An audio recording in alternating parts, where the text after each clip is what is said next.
The streets of Detroit are home to a life and death struggle. We gangsters, thugs, mobsters, don't give a about life. I lost a leg to this, man. Detroit's gangs and the guns they wield threaten the lives of kids who spend every day growing up in fear of other kids. Okay, the young girl over here on the ground, she's been shot in her side. This is where it went in at. This is where it came out. Coming in! Police, coming in! Police! Now, an elite police unit has been tasked with turning the tide in a war that's raged for decades. Once they see this, they tend to think twice. With aggressive tactics and unparalleled street smarts, they infiltrate a world of gangs, guns, and deadly consequences. You can't be perfect trying to control an imperfect world. Hands behind your back, don't mess it up. There's a whole lot of motherfuckers out here. The police, that's what we think of them. Don't let no guards down. We going in hot, we going in ready. Get out of the ground. Bang it, bang it. Let me see the goddamn hands. Let's get out, let's get out, let's get something.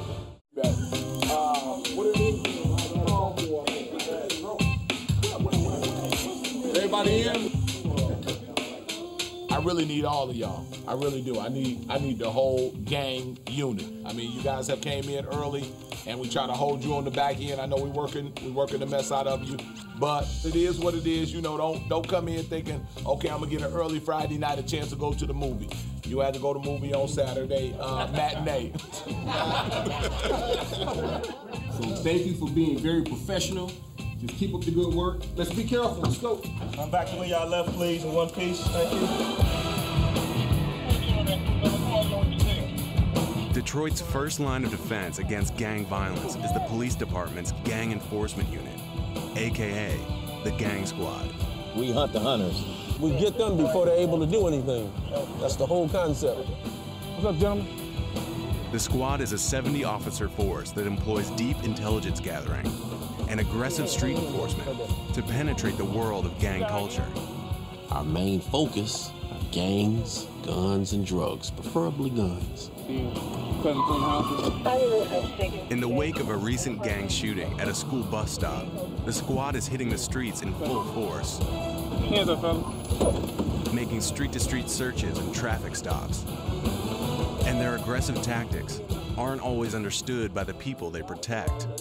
We get harassed 24/7 every day, though. Every day. And we ain't even do nothing. We get our civil rights violated in Detroit. This ain't the place to be, people. Stay in New York, New Jersey, Canada, Australia.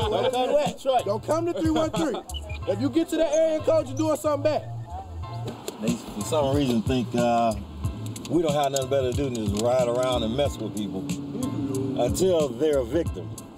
Every day is different. No day is the same. You'll hear people say we were on routine patrol. It's never routine. Put your hands, big fella. Put your hands up. Put your hands up. My man. At a gas station on Greenfield Road in northwest Detroit, officers Shooter, Pelly, and Hollywood stop a vehicle for what they suspect is an open intox violation, an open container of alcohol. Think about it. Cuff the driver. What they discover is a much deadlier brew.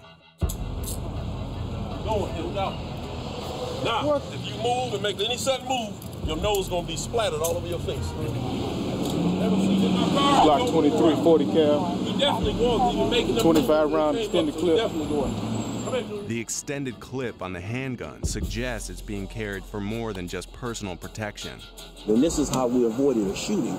You notice how long that magazine was. Today was a hit day. You don't carry no gun that small with a magazine that long unless you're gonna take somebody out. Backseat of the car is full. You might want to hold on. Gun a day is a life saved, just like an apple a day keeps the doctor away. That's my MO. Detroit is a city of approximately 900,000 citizens, with one of the highest per capita murder rates in the U.S. It has also been hit harder by the economic downturn than any other major American city, with a nearly 30% unemployment rate. Kids in Detroit are now at greater risk to gang violence than ever before, and the availability of guns has made it easy for hard times to turn tragic. June 30th, 2009.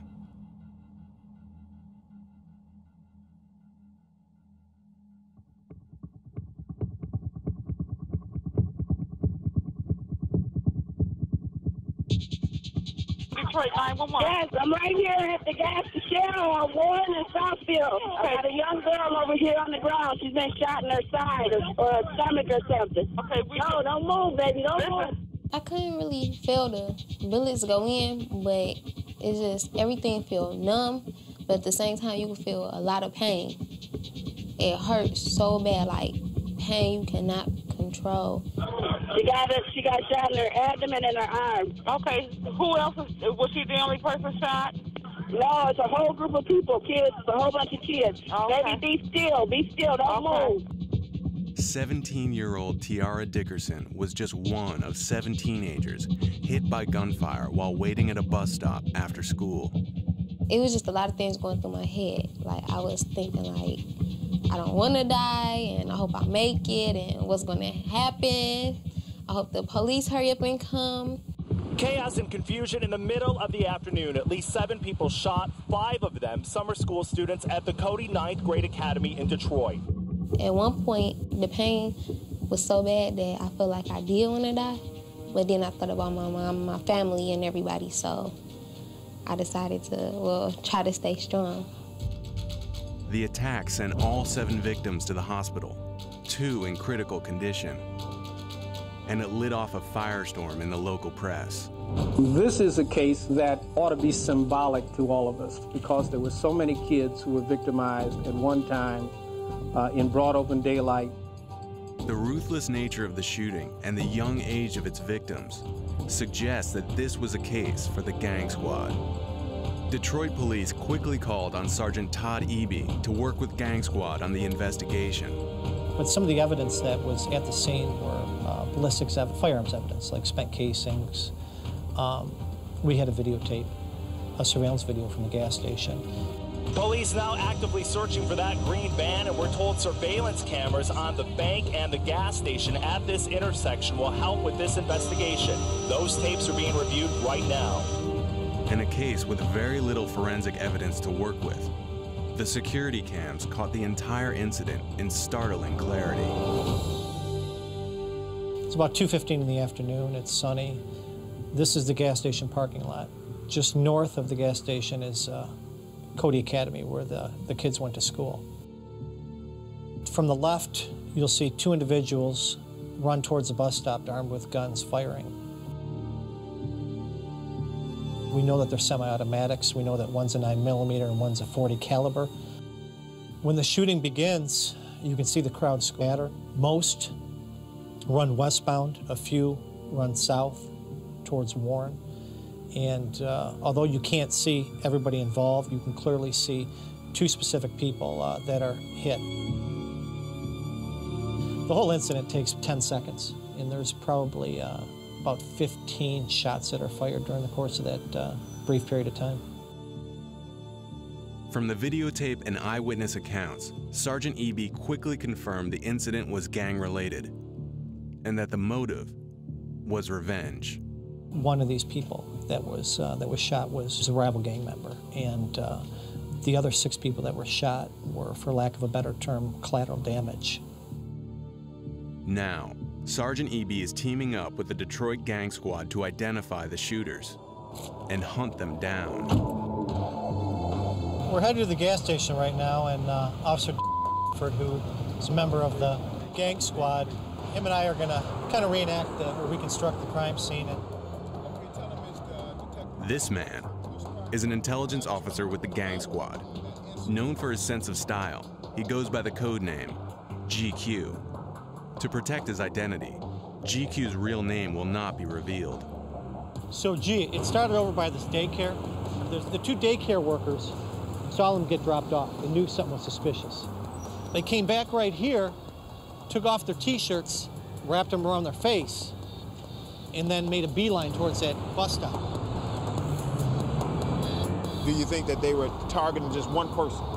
We're pretty confident in saying that 6 of the people were unintended targets.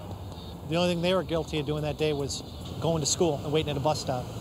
You know. What can Gang Squad do? You guys need to do what you normally do in these situations where you increase enforcement among the gang members, and you know, at some point, somebody is going to tell us who did this. I don't believe for a minute that there's all these people out here at that time of day and these gang members don't know what happened or who did it. Clearly, people know. And I think you guys do a good job of, you know, putting pressure where pressure needs to be placed, and I think that's what needs to be done here. As one of Gang Squad's intelligence men, GQ's mission is to work the streets for inside information on the bus stop shooting. That means cultivating sources and keeping his identity as a cop low-key. Sometimes even working undercover. What it is that you're going out here and you mingling with the people in society every day, and to gather information to curtail crime. Gathering intel from gang sources is an investigative skill few officers have. GQ's ability to get people on the street to trust him comes from a lifetime of experience. Being raised and born on the west side of the city of Detroit, I know what it feels like to not have enough food. I know what it feels like to have my lights and gas shut off. I know what it feels like to have parents who are on drugs. One thing is just your attire and then the way that you talk, and then you got to know exactly where you are. You know, you're trying to get information from the west side of Detroit. You know that the west siders, they look a certain way, they dress a certain way, because perception means a whole lot. I've got maybe 50 or 60 sources out here, you know, so my reputation kind of speaks for itself. To GQ, sources are everything. But in neighborhoods like West Detroit, talking to the police can get you killed. GQ needs to find people vulnerable enough to spill what they know. We're going into the Southwest District, and we're going to gather some gang intel.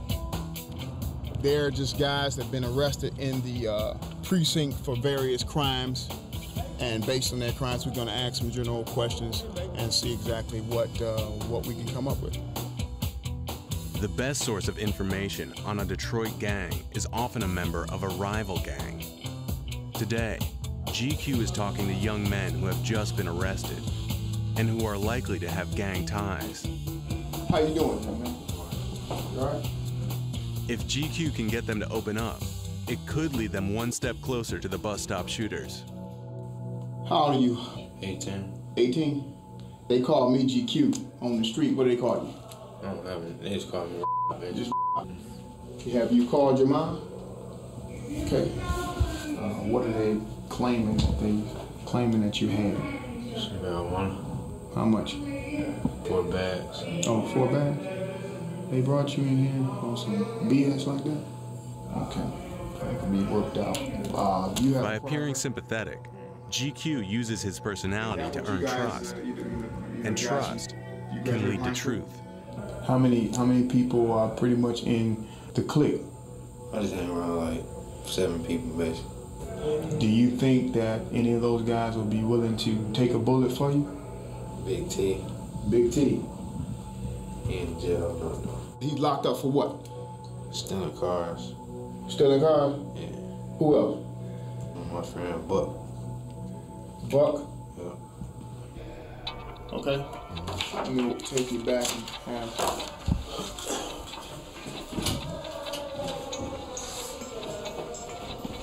I couldn't get him quite to give me the information that I really wanted, and I was looking for, but that's a start. Hey man, how you doing? The next perp has been arrested in connection with a shooting known as an A1 charge.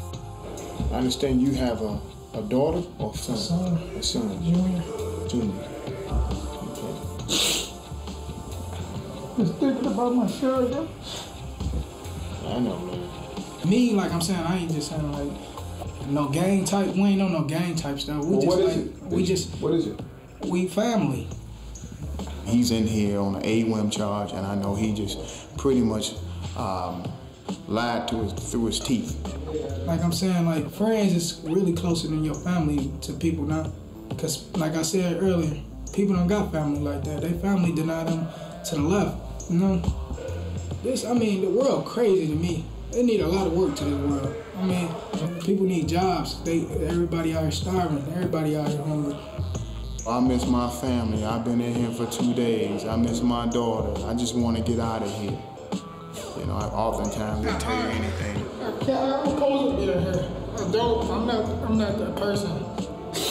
I'm not. They're out there on the streets murdering, selling dope, and they come in here and they act like a bunch of 3-year-olds, crying and whining all day long. So you just get used to people lying to you all day. Gang violence is youth violence. Kids in Detroit are often affiliated with a gang before they're even teenagers. Gangs here are younger, smaller, and less organized than in other metro areas. Recently appointed Police Chief Warren Evans is facing a criminal culture that bears little resemblance to the highly structured street gangs of the West Coast. They're almost like neighborhoods or block gangs. And so they beef with each other quite a bit. It's not as organized as LA gangs or maybe even Chicago gangs. In the late 1970s, the gangs were organized in which you had a structure of one person was, in fact, like the CEO. Now you don't have that.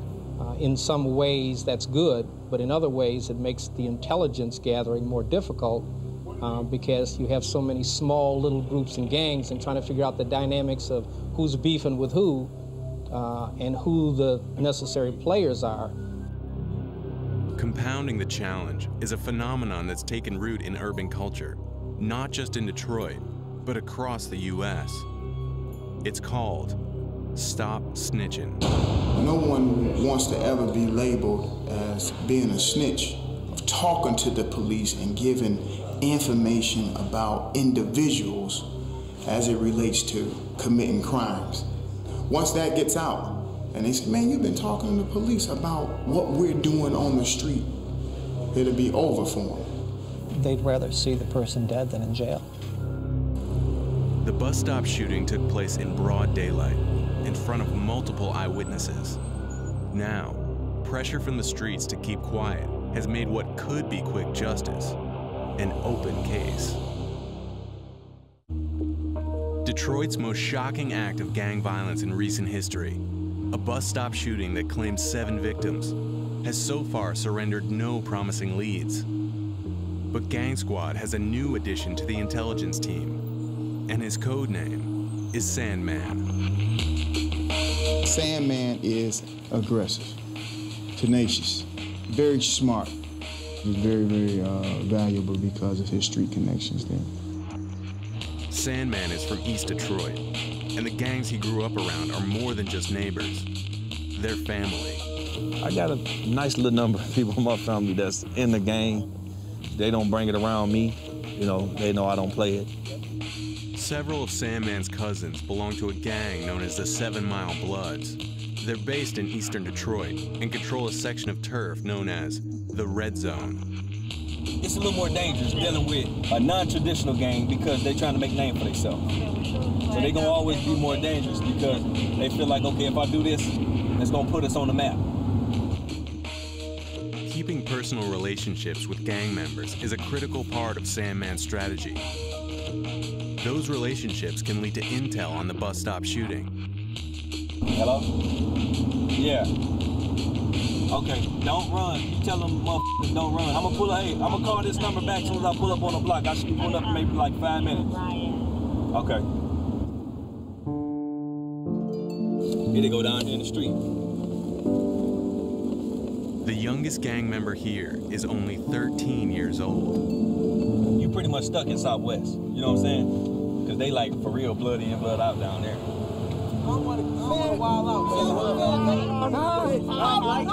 Gangsters, thugs, monsters, don't give a about life. I lost a leg to this, man. Hey, look around. Do this. Ain't no running from it. Everybody's 7 Mile Blood. Yeah, family over here. No outsiders, like I've been saying, man. Don't trust them, man. The police, that's what we think of. Prison ain't shit. What you talking about? Y'all know what it is? 7 Mile Blood Gang. Run this man. Just tell y'all about it. Tell y'all about it, man. Free hop. Cool life. That's a shooting, man. It's a shooting. Don't get it. Living in the city of Detroit, it's so easy to get caught up in peer pressure and what other people actually think about you. Nobody want to be considered to be soft. You know, my father was a very good disciplinarian. I think if it had not been for him, I probably would have, you know, succumbed to the streets. Most of my friends, they didn't make it. And, you know, sometimes you have to think that some kids in these neighborhoods, they never get a chance to get out of the neighborhood. It's just getting, you know, worse each year. And everybody has a mind of their own. So if somebody feel like they want to be in a gang and go kill somebody to get recognized, that's what they're going to do, no matter who tries to stop. See murder, bitch. Bang, bang. It's real. If you ask them, what do you plan on accomplish out of the game? They don't know. A lot of them don't. And that's the crazy part about it. A lot of them don't even know. And I wonder how many, if you ask them, like, so did you grow up in this neighborhood, that's gonna honestly tell the truth? They ain't even renting over here, let alone own something over here. They broke, they ain't got no money. If I'm gonna be in the gang, it's gonna be for a purpose. We finna get rich. You know what I'm saying? It's gonna be the millionaire club or something. It's not finna be no just to fight. That's crazy.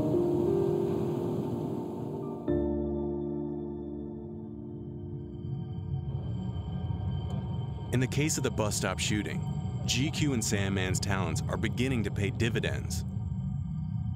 The gang responsible for the shooting is now believed to be a crew known as the Joy Road Hit Squad, one of Detroit's oldest and most violent gangs.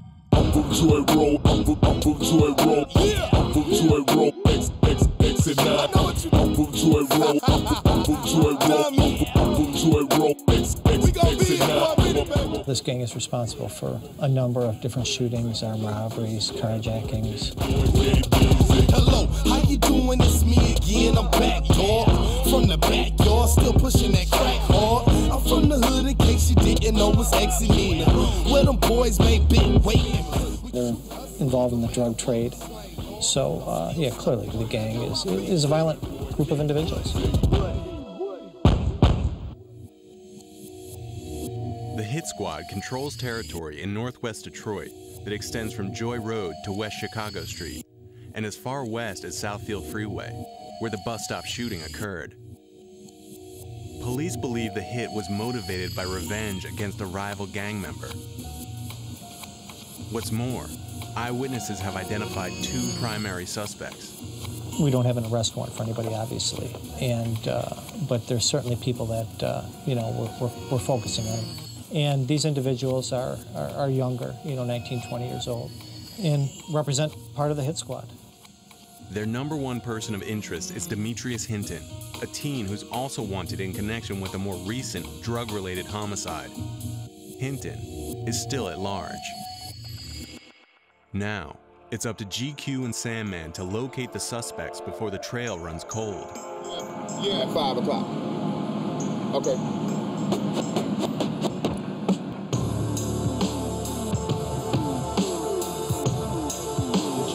Behind an abandoned warehouse, where he can be certain of secrecy, GQ meets with an informant who has ties to the Joy Road Hit Squad.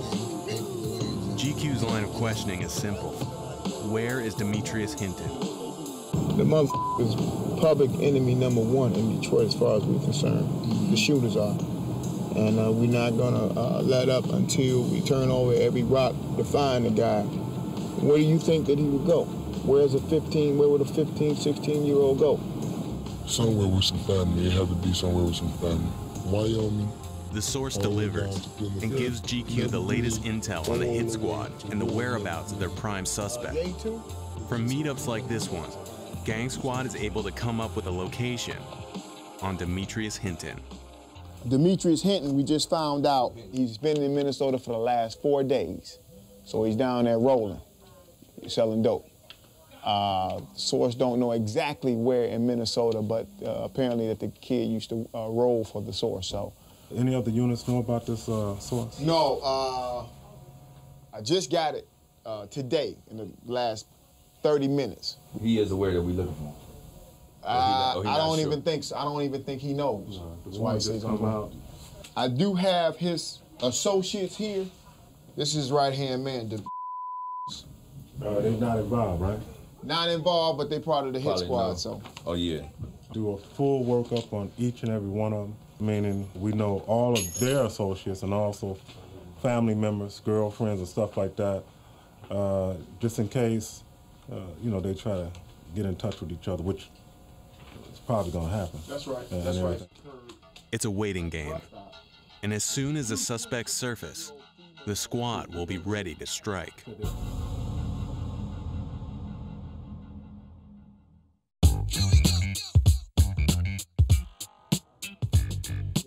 Oh, 700 hours. Before rolling out for patrol, Gang Squad street teams enjoy a time-honored tradition. Hey, those donuts good, though, I'm telling you. Don't mind if I do. Watch this.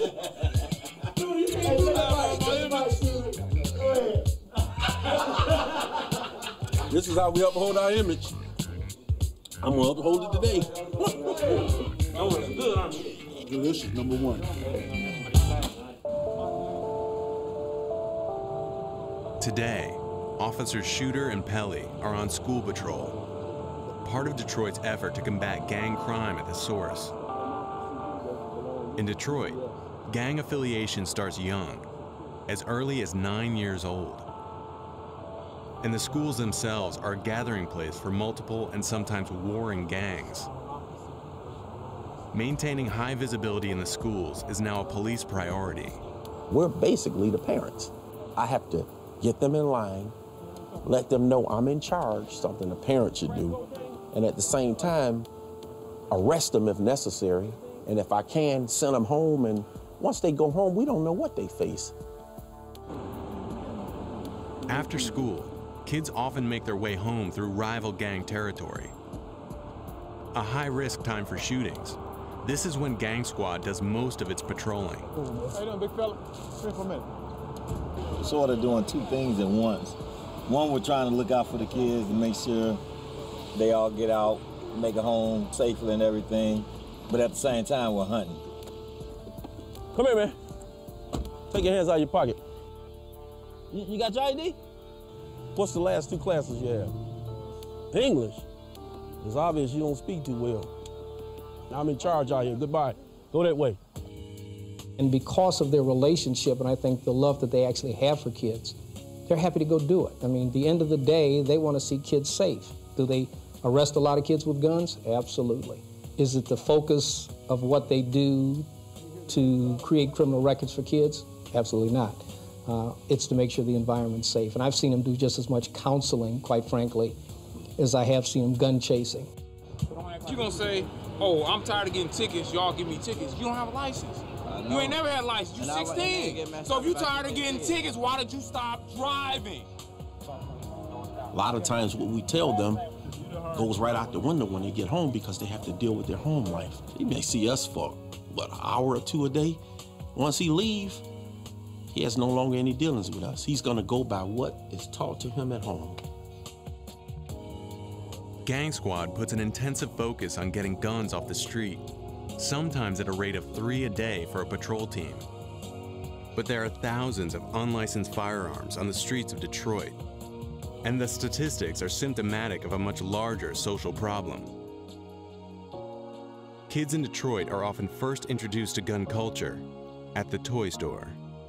That's a toy. Normally they carry those in the service stations around the city of Detroit. All right, we're gonna show you the real weapon next to the fake weapon.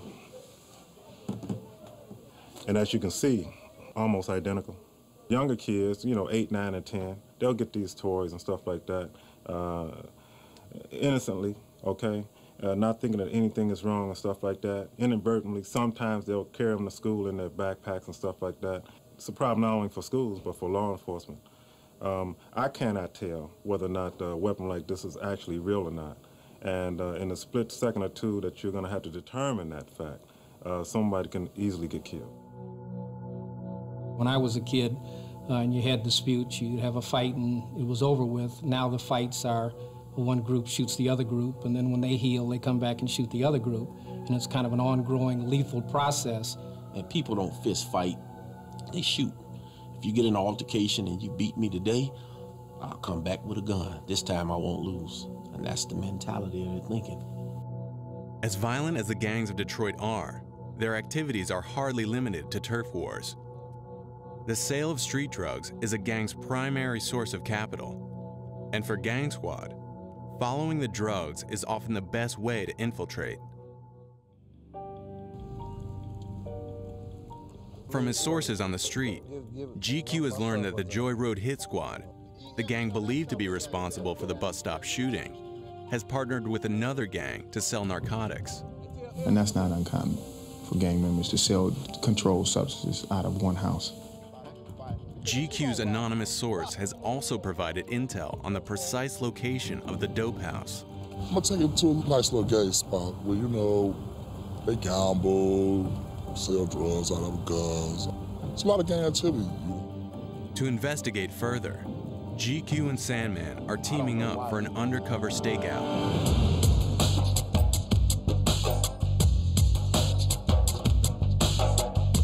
In civilian clothes, they're on their way to the territory of a gang known as BCB. GQ leads the way and Sandman follows behind in an unmarked van with our camera crew. Going into the area of BCB, which stands for Burgess, Chapel, and Bentley. This little gang that's right up here. The way this truck's on, we might not go far. I'm a little rough and rugged around the edges. I understand that you have to have guidelines to keep certain people in order, but you can't be perfect trying to control an imperfect world, you know what I'm saying? But it's a whole lot of motherfuckers out here, you know, that's how you get their attention. The guy that you trying to restrain, he's trying to knock your head off. So at some point, you can no longer just keep trying to restrain him, you might have to knock his head off to restrain him. And that's what a lot of the citizens don't understand. And the citizens that do complain a lot, they wouldn't even come out here and do this job if you paid them twice what I get paid. Okay, two. Okay. We're gonna go around here and see what they got going on right here. Can you see these guys right here? I don't believe he put me right here at the damn door. But, gee, I don't believe you put me this close, man. I'm like, I might as well go on that porch with him. GQ and Sandman are now parked directly in front of a multi-gang stronghold. Being identified as cops could put an end to their investigation and possibly turn deadly. For the rest of the operation, our cameras will stay concealed in the rear of the undercover van. Now let's see what this clown does. Look like a marijuana smoker, you think? You see his left hand? See how it's clenched? Like you got some money rolled up in it. See what he does. Yep. Gotta go give me a bag of weed. You see, you can always tell about the buyers. There's dope house protocol. You want to have your money in hand, ready. They might try to shut down, you know what I'm saying? A van just pull up, ain't nobody get out, so I'm gonna go act like I'm being interested in the house. All right. To get a closer look, they'll pose as real estate agents looking at property, and no matter what happens, stay in character. How long has that house been vacant? Been all right? My man. Yeah, we out here trying to get our little groove on, man, and try to see if we can get these cribs like motherfucking, but they're checking out some houses right we quick. We can buy them motherfuckers for about what, 12, 1,500? Oh, straight up? Yeah, that ain't a bad little motherfucker. Look like somebody been sleeping in that motherfucker though. Yeah. Who he said he knows somebody? Oh, he said, man, that ain't even worth buying. He said that motherfucker up. He said, I think he said it been vacant for a couple of months. Yeah, that's really all we really needed. He smelled like a reek with marijuana. That's really all we need to get a warrant. While casing the dope house, GQ is approached by a young man in the street, wanting to know why they're there. And it turns out to be a breakthrough connection. They were watching me, and they wanted to get a closer look to see who exactly we were. And just by chance, the guy, I recognized him being in one of the photos associated with the suspect in the bus stop shooting. That's one of the target guys, associates of the guy that we're looking for murder. GQ and Sandman could take the suspect in for questioning, but that would blow their cover and alert the gang that they're being watched. Instead, they'll use what they've learned to get a warrant and penetrate further. The 3 individuals that we encountered, they all reeked of marijuana. That, plus IDing a person linked to the bus stop shooting, is probable cause. As you can see, they're young guys, late teens to early to mid-20s, just as described by the source. So that should be enough. With no idea that we're the police. Shaking hands with the devil.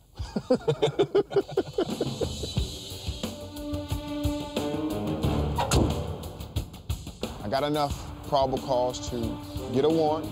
We have 48 hours to execute it. Officer for Detroit Police Department Gang Squad Unit, I have a probable cause search warrant. I don't like to wait to execute a search warrant. So many things can happen within a 48-hour time frame. The probability of the drugs not being there, that's likely. So once I get the information, I really want to run with it.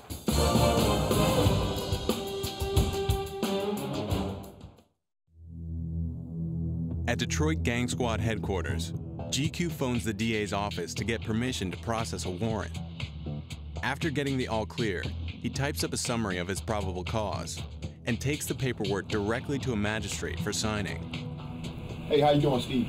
Morning. Hey, listen, we got a source that has some real good information about a certain address. We did some surveillance yesterday, met the target seller. Also, there could be an individual that's wanted for murder and 8 counts of attempt murder related to that bus stop incident earlier this year. I need to see it in writing. If it's not in writing, it doesn't exist. I got it approved through the assistant prosecutor this morning over the phone. Swear firm contents of the affidavit in support of the warrant? I do.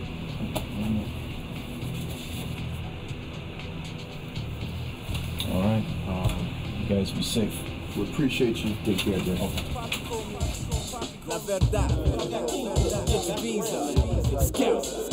Warrant in hand, Gang Squad mobilizes for an immediate raid on the BCB drug house.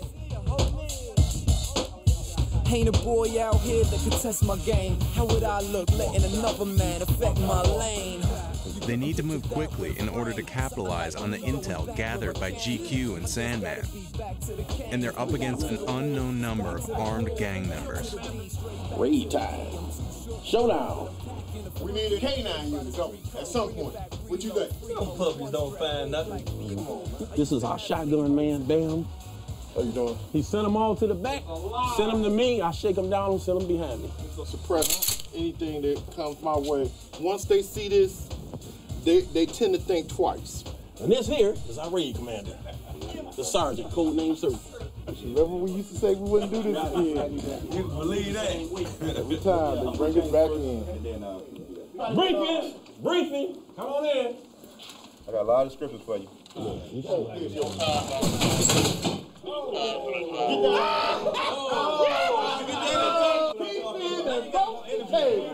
Hey, 400 gangster, look at that. Bust that sucker into. It was weak. You tore your pants. Hey, you look like a gingerbread cookie. The table was broke, man. What am I supposed to do? We got the vans? It was weak. Let's get on with this. Everybody up? Okay, gonna do the search warrant. That's gonna be a 1-story, green wood frame, single family dwelling. It's gonna be a black male, 19 to 23 years of age, wearing a black jogging suit. Possible name of the. So who I got on shotgun? All right, Ruff, you shotgun. Who's back up? Shooter. Rep, where you gonna be? Prisoner. All right. This is a house that's being operated by BCB gang members, Bentley, Chapel, and Burgess. You know, they terrorize that neighborhood. They do a lot of robberies. Going to be guns inside those cars. Going to be guns on those persons. If we encounter fire coming out, we're going to take cover. I'll declare the barricaded government. No one fire into the house if you hear shots inside. Clearly defined target. Clearly defined target. You can't see, don't shoot. Don't let your down. Don't let no guards down. We going in hot. We going in ready. All right? Everything to me is ready to rock. Okay? I got one rule. Y'all come back to this briefing the way y'all left it. All right? Hold on, we gotta say our prayer. Father, we thank you for this day. We thank you for the spirit that you have with us, oh Father. Just carry us, oh Father. Stay with each and every one of us, oh Father. Deliver us safely to this location. Deliver us safely back. As your Son, Jesus Christ, has laid the footsteps, we thank you for the Holy Spirit that travels with us at this safety time. In Jesus' name, let everyone say amen. Let's get out, let's get out, let's get something. Let's do it. Bang it, bang it, get back, get back. Look, I got 2 herniated discs. I can't. Man, get your ass on the damn car. Quit playing. Herniated discs my ass. Yeah, we got the cars. Here. I want everybody in the cars.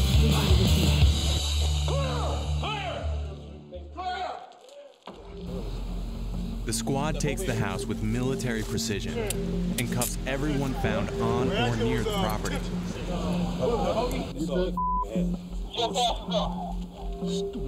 Officer. Not even cussing. But until the entire house is secure and all guns are found, no one can rest easy.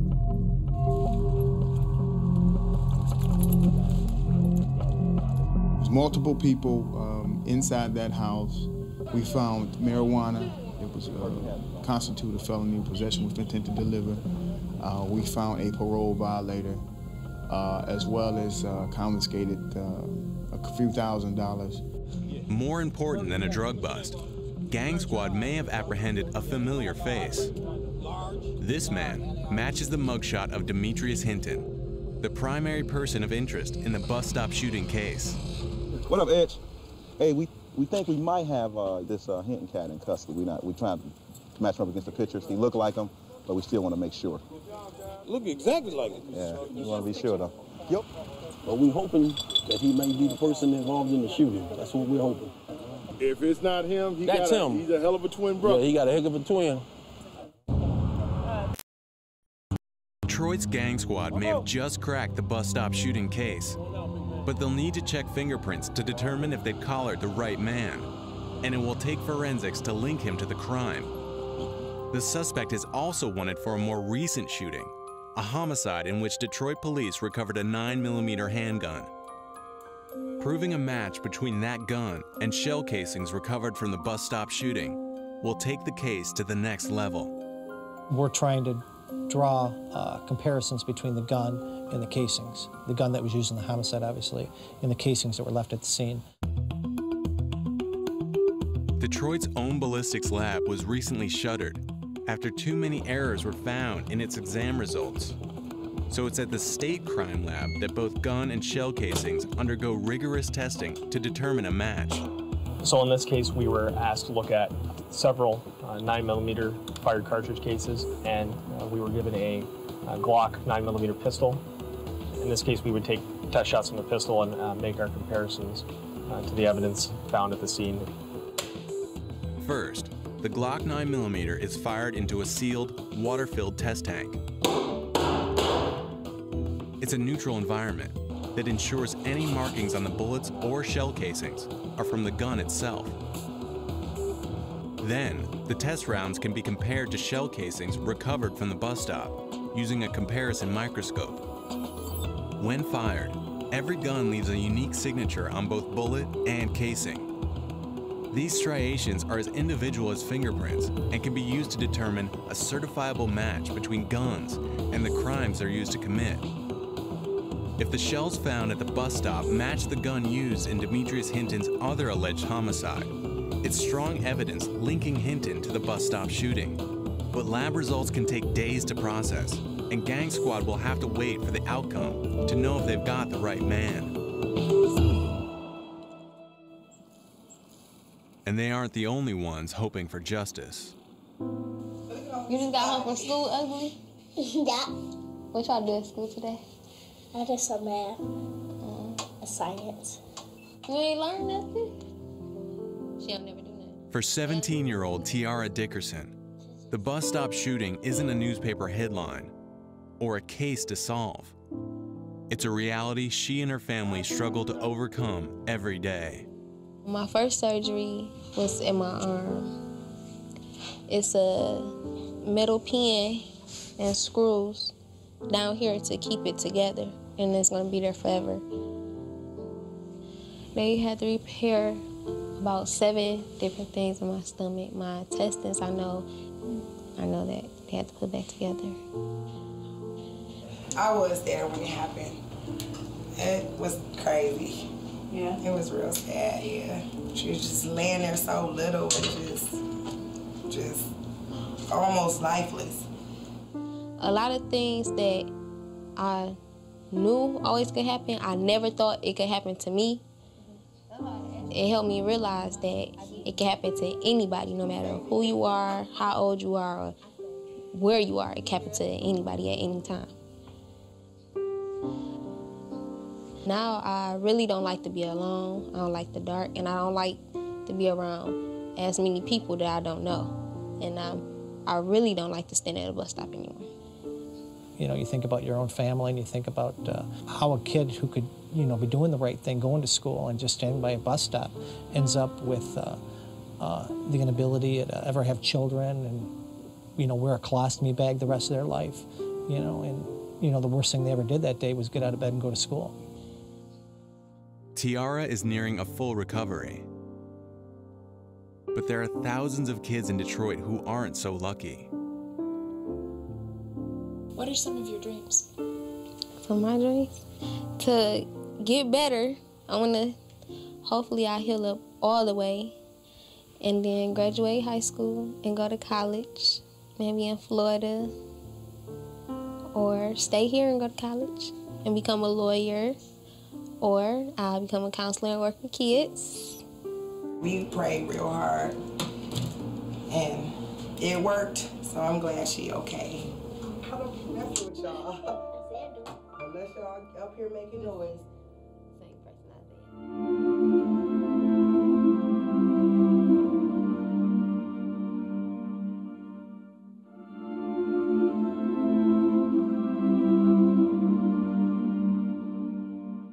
There are over 1,000 shootings in Detroit every year. But the sheer volume of police work doesn't prevent Gang Squad from taking their work personally, or mask the disappointment that can come with bad news. Lab results are in, and the Glock 9mm does not match the shell casings found at the bus stop. And that's not all. The fingerprints of the man in custody don't match those of Demetrius Hinton, the prime suspect. Fingerprints never lie. But hey, you know, we had to dust ourselves off and get right back out, right back on it. And we're doing it very tenaciously, aggressively, trying to find it. And we will find it. It does make it more difficult. It gives you more motivation. You know, sometimes, you know, when the caseload gets so extreme, this gives you that extra push, that extra hour. When you were going to go home at, you know, 7 o'clock, you decided to go home at 8 o'clock. You know, it gives you more fuel to get these people off the street and to hold them accountable for what they did. We're definitely working on this night and day. My phone never stops ringing. And I treat each incident as if it was somebody in my family, you know, and I think that's what drives me. And for Detroit, a city that struggles to emerge from years of slow economic collapse, and whose young men increasingly look to violence for validation, the future remains a battleground. I can't even say I made a dent. You can't control guns. You can't control what comes into the city, how people get weapons. You can only control a little bit at a time, what you can do with the time you're out there. I think my future is very, very promising, though. As long as God keeps me healthy. This is a job that I think I've been destined to do. 23 years on the department, and I'm still not burned out. I'm just beginning. Loving every second of the day. Making that difference with this, not these. Gang Squad for life. Yeah, I like that.